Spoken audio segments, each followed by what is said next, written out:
Quando se vive em regimes autoritários, o esperado é sempre que o pior aconteça. E como esperado, o Twitter foi suspenso em Brazuela. Eu confesso pra vocês que eu queria ter feito um vídeo antes, mas eu fiquei assistindo acontecer, sabe, lentamente, porque eu vi muito filme dos Vingadores e eu tava esperando aquele momento que o Thanos estala o dedo dizendo "Eu sou inevitável". E o Tony Stark sorri e diz "Haha, mas eu sou o Homem de Ferro". Até o último minuto eu fiquei esperando o estalar de dedos do Iron Man, mesmo sabendo que era inevitável.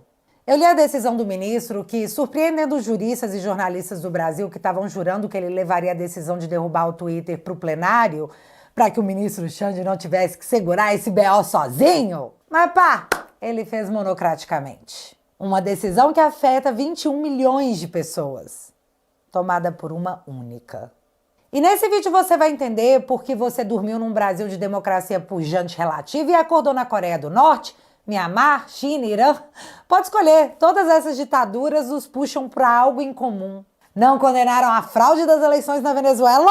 Então, isso também. Mas nessas ditaduras o Twitter não é bem-vindo. Talvez seja uma plataforma subversiva demais, livre demais, e nós sabemos que as pessoas precisam de limites, principalmente em período eleitoral. Vai que eles votam num cara extremista embalado pelas publicações de um tweet, né? E essa é uma justificativa que eu facilmente usaria em tom de sarcasmo. Mas aqui a gente tem que tratar com respeito, porque essa justificativa faz parte da decisão do ministro Alexandre quando estava explicando o porquê o Twitter tinha que meter o pé. Você pode ter ouvido por aí que Elon Musk é o grande responsável por tudo isso estar acontecendo. Afinal, o Brasil tem leis e ele se recusou a cumpri-las. Mas do outro lado tem o próprio Elon Musk dizendo que, na verdade, quem violou a lei brasileira foi o próprio ministro e que a sua recusa em cumprir as ordens de Alexandre seriam pelo simples fato que ele violaria as leis brasileiras. Muita gente está repetindo esses pontos, mas não está explicando o porquê deles. É por isso que documentos que levam a uma consequência político-social tão grande não deveriam ser sigilosos. Porque é usando esses documentos que, graças ao Elon Musk, que agora são públicos, eu vou usar a lei brasileira também, é claro, que eu vou desenhar para vocês do que é que eles estão falando. Um lado e outro. Se você foi punido, você merece ao menos entender o porquê, de uma forma justa. E você vai. Porque direito à informação é algo que não deveria ser tirado das pessoas. Não deveria, mas... democracia pujante. Só o mas. Sem mais delongas, separa a pipoca, fica confortável. E bora lá.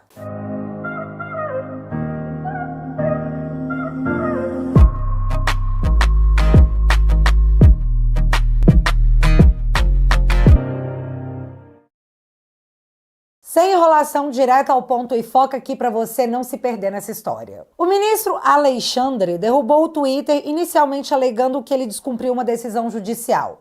Não pagou a multa e tirou o representante legal do país. O que, segundo as nossas leis, para atuar no Brasil, uma entidade estrangeira deve ter um representante legal em solo tupiniquense. Como descumpriu essas coisas, não restou outra alternativa ao prezado ministro a não ser derrubar o Twitter para mostrar ao mundo que no Brasil tem lei e é ele que manda. Em síntese, é isso que eu disse inicialmente, porque na decisão tem outras questões que já eu vou comentar. E como eu disse, o Elon Musk anunciou que não cumpriria a decisão do ministro porque a decisão dele feria a lei brasileira. Portanto, o que a Alexandre estaria pedindo ao Twitter é que ele cometesse um crime, porque é o que acontece quando você viola uma lei, você comete um crime. Tá confuso? Então calma que é agora que você vai entender. Caso você não saiba, no Brasil existe uma lei própria para a internet, e ela se chama Marco Civil da Internet. Foi discutida no Legislativo, nas duas casas, aprovada e seguiu para a sanção presidencial. Temos imagens desse momento que rolou em 2014, da Dilma sancionando o Marco Civil da Internet, só para título de registro visual. O Marco Civil da Internet é conhecido como a Lei da Internet, a Constituição para a Internet, e está reconhecida pela Lei 12.965. E eu tô falando de uma lei, galera. Lei!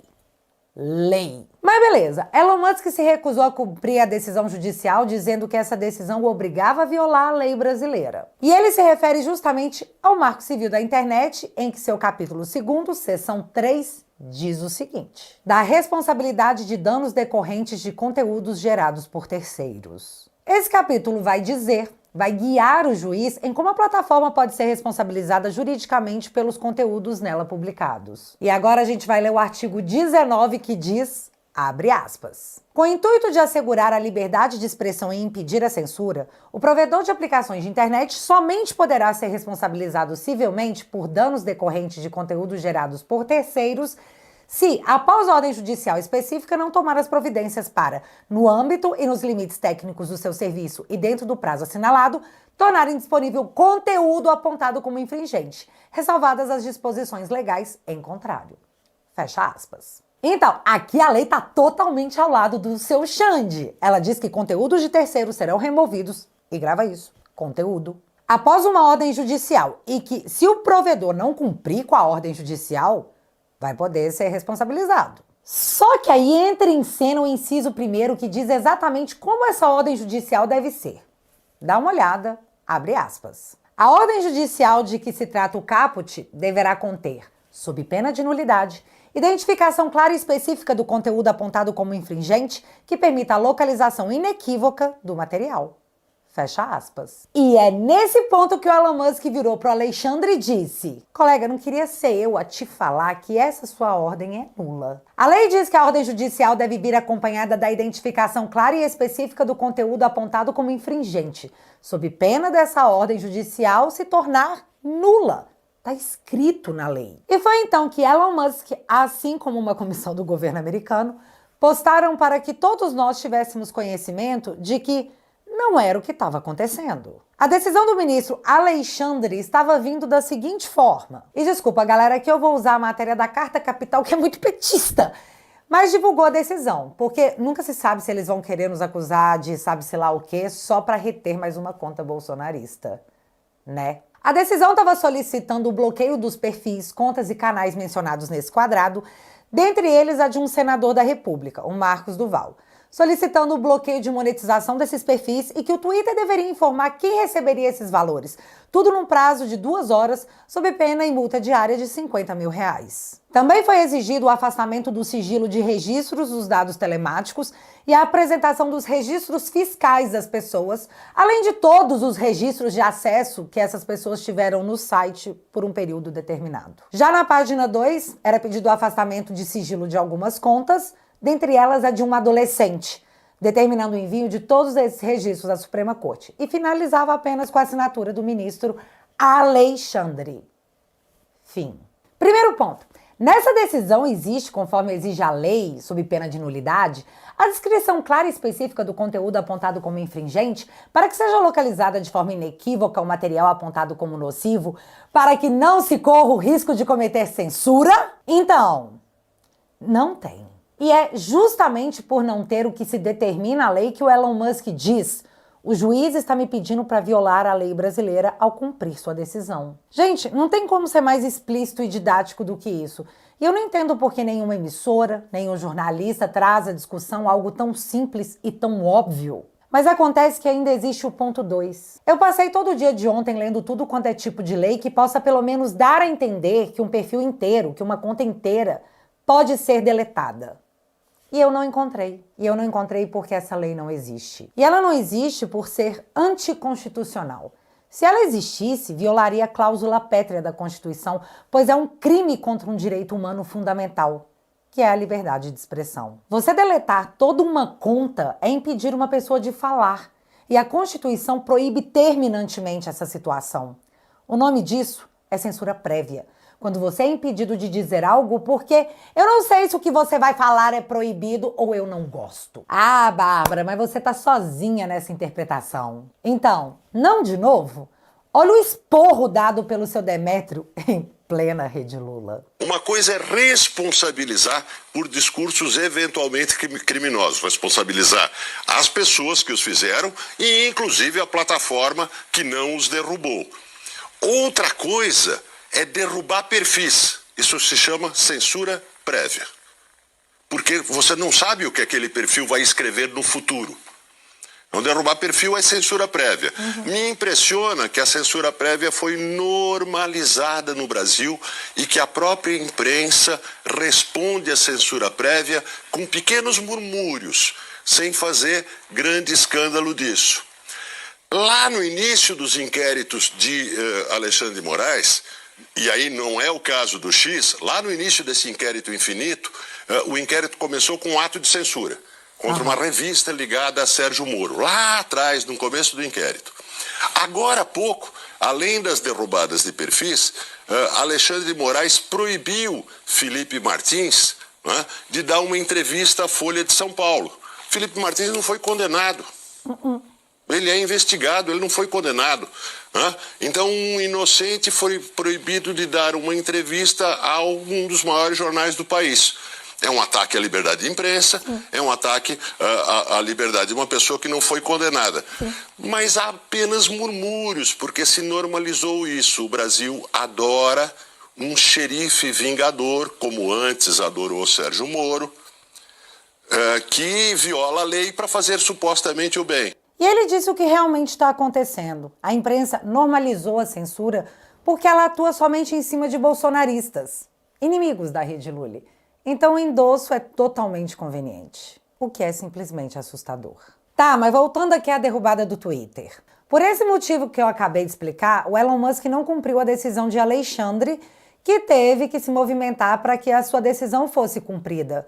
E essa movimentação veio através da ameaça da prisão de representantes do Twitter no Brasil.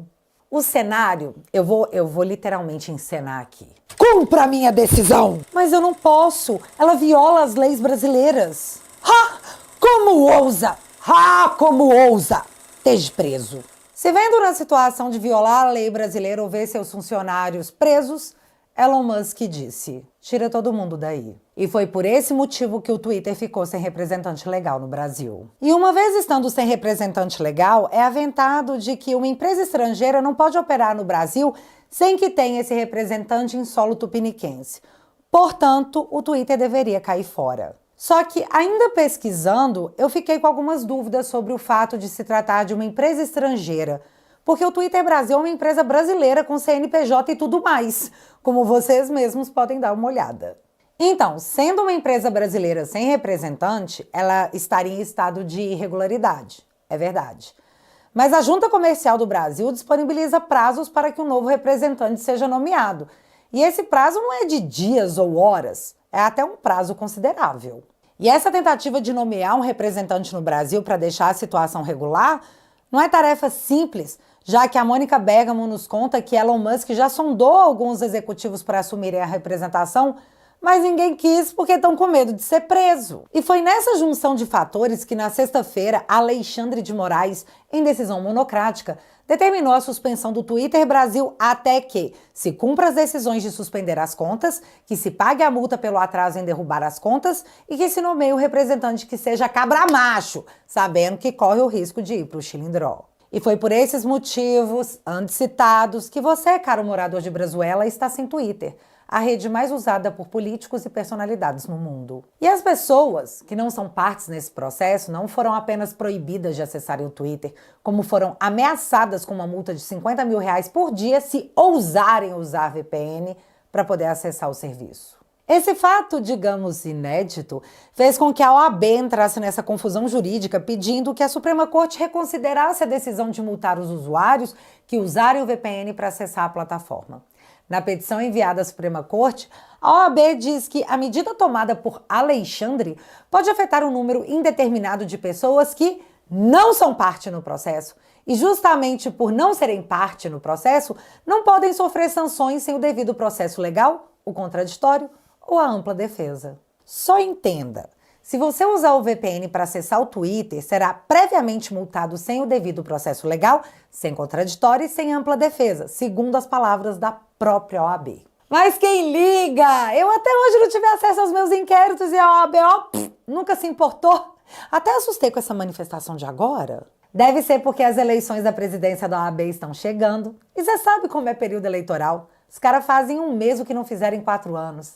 É assim desde que o mundo é mundo. Brazuela, o país que não dá nada se ser pego com orégano. Mas se você usar VPN para acessar Twitter, é 50 mil de multa. Viva a democracia relativa pujante. Para você ter uma ideia da importância dessa rede, a Suprema Corte comunicou a todos que o Twitter estava sendo suspenso pelo próprio Twitter.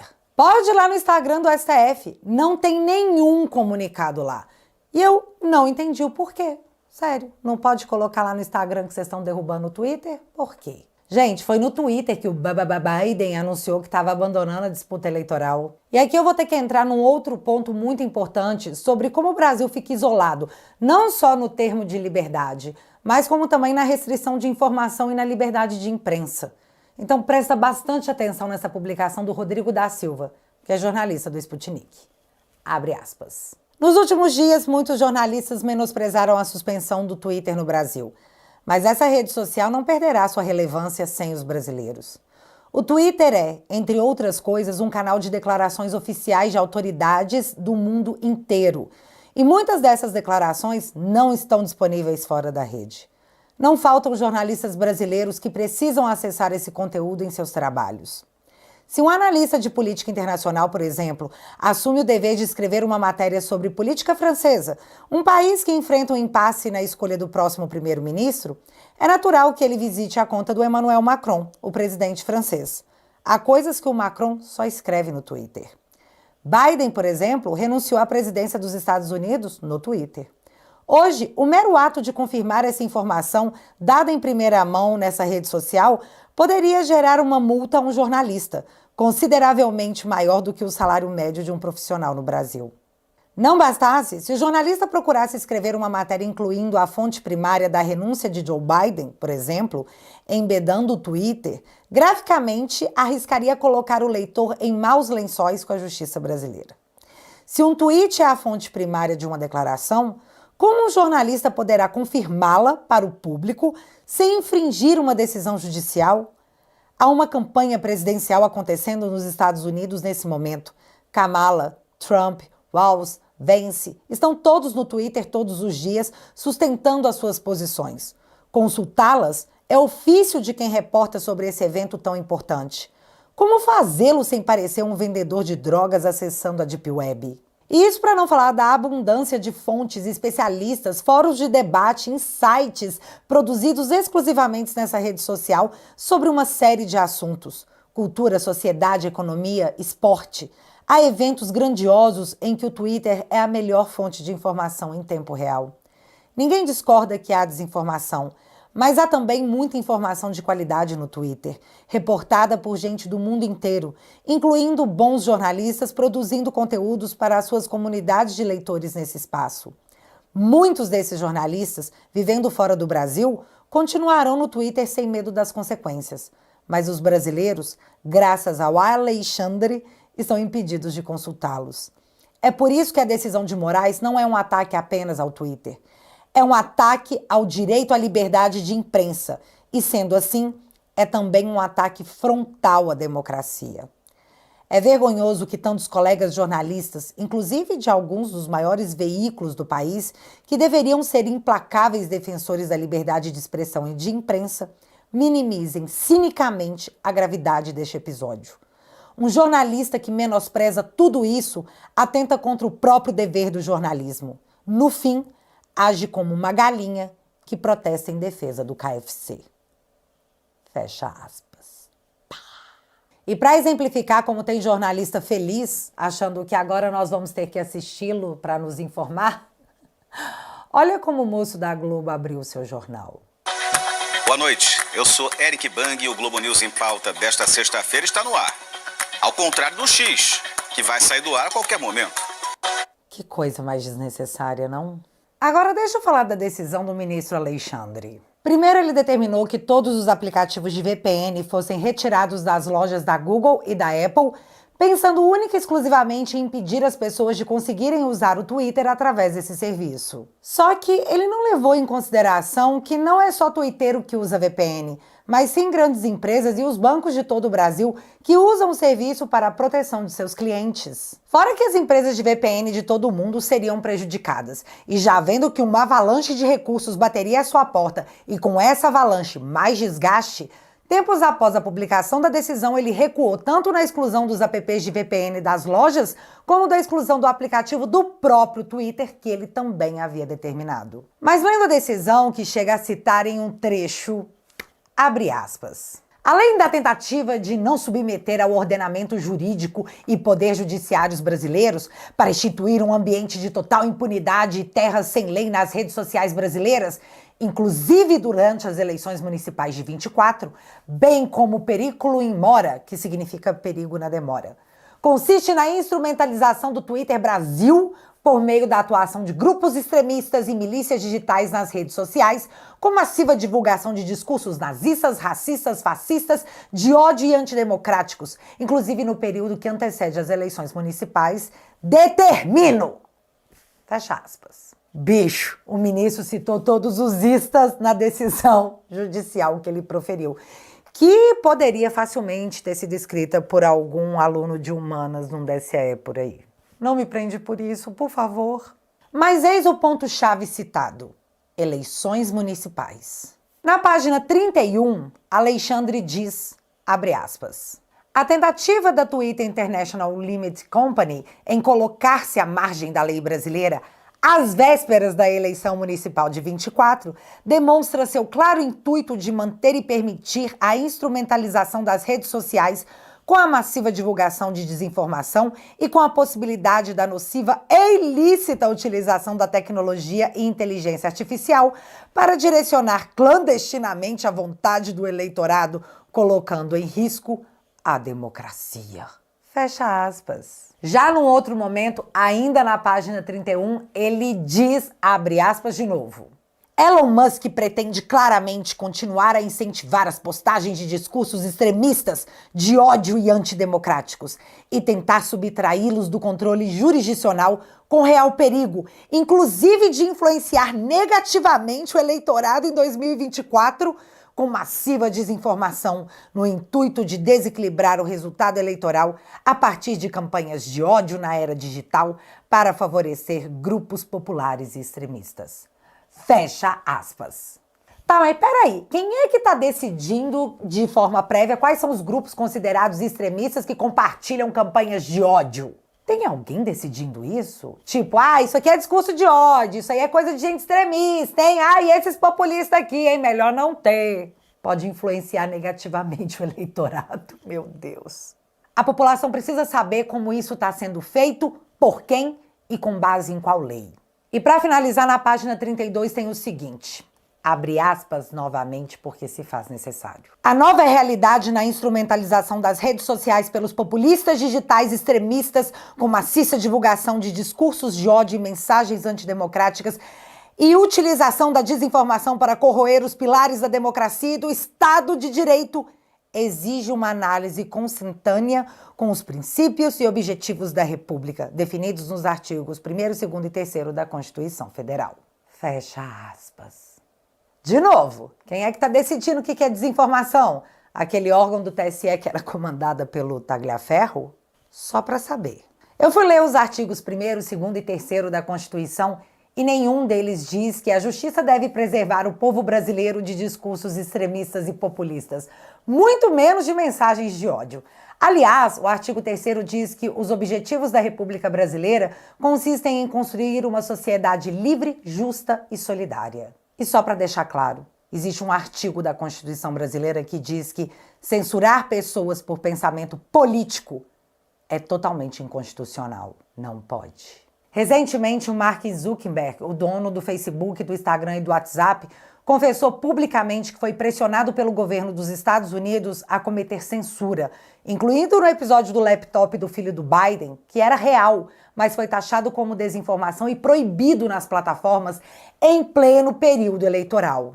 Mas Alexandre está pensando num bem maior. Ele quer livrar o eleitor desse mal que pode levá-lo a Deus me livre, após ler um tweet, votar num candidato populista e extremista. Eu acho que ele tem a melhor das intenções naquele coração, mas... Não, eu não sou doida de dar a minha opinião, se deveríamos sofrer ou não esse tipo de moderação. Eu vou ficar com a opinião do Thiago Leifert, que é um super isentão com muito orgulho. Ouça. Censurar o X numa decisão monocrática não existe, tá? Aí eu vou defender o direito desses caras que eu não gosto de se manifestarem, porque uma decisão monocrática dessa de suspender uma rede social é super perigosa e não é digna de um país como o nosso, de uma democracia, certo? Isso é coisa de Coreia do Norte, Isso aí seria normal lá. Mas por mais que eu odeie o X, deteste o X, com todas as minhas forças, eu não tenho a conta lá. Somos todos adultos, a gente sabe o que a gente está fazendo, vocês sabem o que vocês estão fazendo, eu não preciso de babá, eu não preciso de ninguém me dizendo o que eu tenho ou não que consumir e acreditar. Cada um faz o que quer, somos livres pra gente acreditar no que a gente quiser. E censurar não é o caminho. Somos todos adultos, não precisamos de babá, não precisamos de moderadores. Eu também acho, mas há quem discorde. Deve ser para salvar a democracia. Aqui eu também vou ficar com a opinião de Luciano Huck, porque eu duvido que ele vai ser perseguido pela justiça. Não adianta você achar que é um absurdo, fulano de tal está crescendo tanto nas pesquisas, por causa disso, tem que respeitar a opinião das pessoas. O Brasil está diferente e a gente precisa entender essas mudanças, absorvê-las e entender como é que isso pode, de alguma forma, nos fazer unidos em algum momento e não cada vez mais polarizado e cada vez mais violento de lado a lado quando alguém pensa diferente. Então eu sou contra o que aconteceu hoje, acho que você não tem que... Acho muito ruim para o Brasil quando você... Ainda não vou julgar nem quem está de um lado nem quem está do outro, mas acho ruim, eu acho que você, a hora que você mistura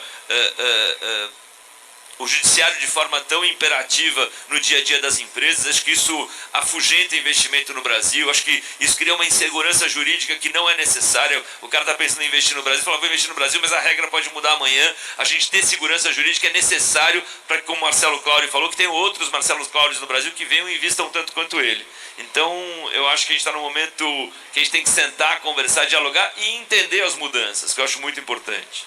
Além desse negócio de somos adultos e não precisamos de nenhuma babá, o Luciano Huck está falando sobre o Alexandre ter bloqueado as contas da Starlink, uma empresa totalmente diferente, mas que possui Elon Musk como sócio para que as multas por suas decisões não cumpridas fossem pagas. Não vou explicar o que poderia acontecer, eu vou deixar o Lira explicar. Sim, Arthur Lira. Geralmente tem a máxima de que decisão judicial a gente não comenta, a gente cumpre e contesta. Mas o que mais me preocupou ontem, e nós devemos aqui ter diversos investidores internacionais, é a gente ter a obrigação de saber separar pessoa jurídica A de pessoa jurídica B. Se a gente como a gente estava conversando ali atrás, no escândalo da Americanas, fôssemos bloquear a conta da Ambev, não seria correto. Então, a briga jurídica, a demanda jurídica que há em torno do X não deveria nunca ter extrapolado para haver bloqueio de contas da empresa Starlink. Esse é um pensamento individual que eu teria. É exatamente isso. Imagina que legal se agora uma empresa tem uma dívida e outra empresa não relacionada, mas que possui o mesmo sócio, possa ter os seus recursos bloqueados para que essa dívida de outra empresa seja paga. Mas o Barroso disse que existe uma lenda que no Brasil existe insegurança jurídica. Isso é só uma lenda. Só isso. Só que o Lira falou, decisão se cumpre e depois contesta. E depois veio mas... Sobre isso eu vou pegar o editorial do Estadão para explicar de fato o que está acontecendo. Suspensão do Twitter é a culminação de um inquérito eivado de truculência. Se quer defender a democracia, o STF deveria reconsiderar esses processos típicos de um estado de exceção. Mas presta atenção porque logo na primeira linha da matéria é dito isso aqui, abre aspas. O ministro Alexandre de Moraes ordenou a suspensão da rede social X, que é o Twitter, em todo o Brasil, por sistemático desrespeito às ordens judiciais. Tomada isoladamente, a decisão está correta. Ordens judiciais podem ser contestadas, mas jamais descumpridas. Fecha aspas.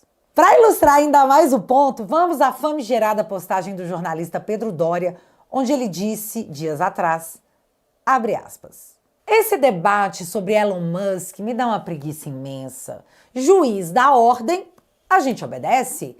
Entra com recurso, se discorda, claro, mas obedece. Não é um conceito complicado. Claro, se você discorda das leis de um país, pode deixá-lo. Também isso vale. Fecha aspas. Entra com recurso, se discorda, mas obedece. Foi o que ele disse. E aí é colocada aquela situação de que, nossa, exagerado, autoritário isso aí, hein? Vamos apelar para o STF, aquele órgão colegiado ao qual pertence o ministro Alexandre. Eles podem ser chamados à luz do bom senso e reverter isso aí, caso concordem com o autoritarismo que está explícito. É isso, tenhamos fé. Vamos recorrer. E é nessa linha de pensamento que o editorial do Estadão explica o porquê não adianta. Vamos voltar para a mesma matéria. Abre aspas para outro trecho. Dito isso, esse desfecho é a culminação de uma escalada autoritária por parte do ministro Moraes num processo eivado de abusos a título de defender a democracia. E tudo, aparentemente, corroborado pelos demais ministros do Supremo sob a gritante ausência da Procuradoria-Geral da República. Fecha aspas. E o que o Estadão está dizendo aqui é que pode recorrer, mas os demais ministros da corte, que poderiam fazer alguma coisa, aparentemente estão corroborando com tudo isso. Corroborar significa dar força, endossar, confirmar ou comprovar as atitudes de Moraes. E ainda diz que a PGR está num estado de silêncio absoluto, como se não existisse. Então deixa eu desenhar o que o Estadão está dizendo.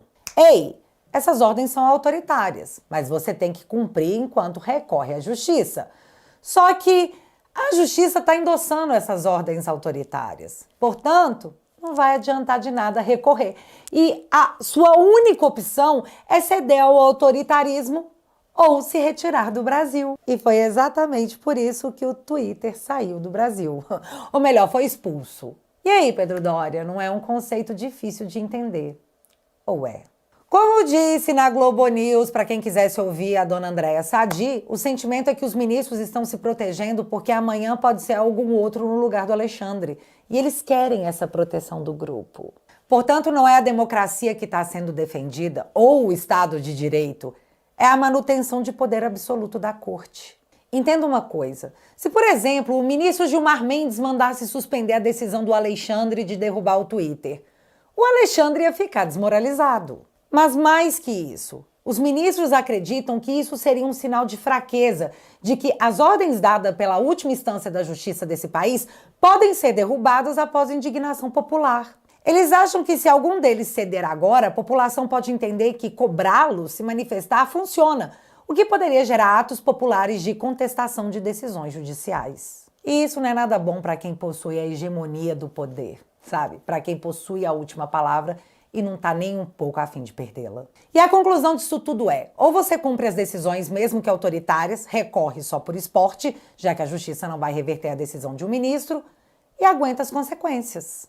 E claro, sem esquecer a opção de sair do Brasil, como disse o jornalista Pedro Doria, né? Se isso tudo tá te incomodando, vale o ditado, os incomodados que se mudem. Não precisaríamos nos mudar se o designado pelo Constituinte fizesse alguma coisa, né, Pacheco? Mas não vai. Pacheco não vai fazer absolutamente nada. E eu já perguntei antes e vou perguntar de novo. Uma omissão extrema em casos assim, não existe uma lei que faça algo para impedir o Pacheco de continuar dormindo? Eu ia falar omisso, mas eu fiquei com medo da democracia. Dormindo ficou melhor, né? Deixa dormindo então. Não existe um dispositivo legal para isso? Porque após tudo acontecer, o Pacheco elogiou Moraes e postou essa foto, que muitos conspiracionistas dizem se tratar de um recado. Mas o fato é que ele tomou tanta pressão nos comentários que bloqueou essa opção. Agora você não pode mais comentar nas fotos do Pacheco. E isso mostra, na minha opinião, que ele simplesmente não se importa. Me incomodou? Eu bloqueio. Achou ruim? Morde o cotovelo. Esse é o presidente do Senado, na minha avaliação. Mas se tem uma coisa que não pode acontecer, é a omissão dos parlamentares que dizem te representar e estão em silêncio. Porque eles estão fazendo campanha eleitoral, pedindo o seu voto nos candidatos deles. Se eles estão tão omissos quanto o Pacheco perante algo tão importante, por que você deveria confiar o seu voto nas indicações deles? É algo a se pensar, não é? Afinal, você confiou que esse deputado ia te representar. E ele está te representando? Vale confiar de novo? É a reflexão que eu deixo para todos vocês. Onde está o seu parlamentar? E para encerrar, o New York Times fez a seguinte matéria para falar da situação. Sim, New York Times. Como a experiência brasileira de combate às notícias falsas levou à proibição do Twitter, para combater a desinformação, o Brasil deu a um juiz amplos poderes para policiar a internet. Agora, depois que ele bloqueou o Twitter, algumas estão se perguntando se isso foi uma boa ideia. Poder de policiar a internet. Cara, que loucura tudo isso. Mas a pergunta é, até onde mais isso vai chegar? E galera, vídeo longo, trabalhoso e arriscado. Afinal, democracia é relativa pujante. Então, peraí, rapidão. Mais importante que a guerra é quem tá do seu lado na trincheira. E é exatamente você que eu quero do meu lado pra rir da cara do inimigo. Tem gente que ainda não sabe, mas tem muito conteúdo exclusivo, nunca postado nas minhas redes sociais, que só estão disponíveis lá na família Te Atualizei. Lá na minha família eu posso te contar o que eu quiser, porque lá a gente é livre. Na família Te Atualizei você pode assistir os vídeos do sofá e os meus documentários, dentre vários outros conteúdos. Coloque no botão desse vídeo e entra pra família pra você ter acesso a tudo isso.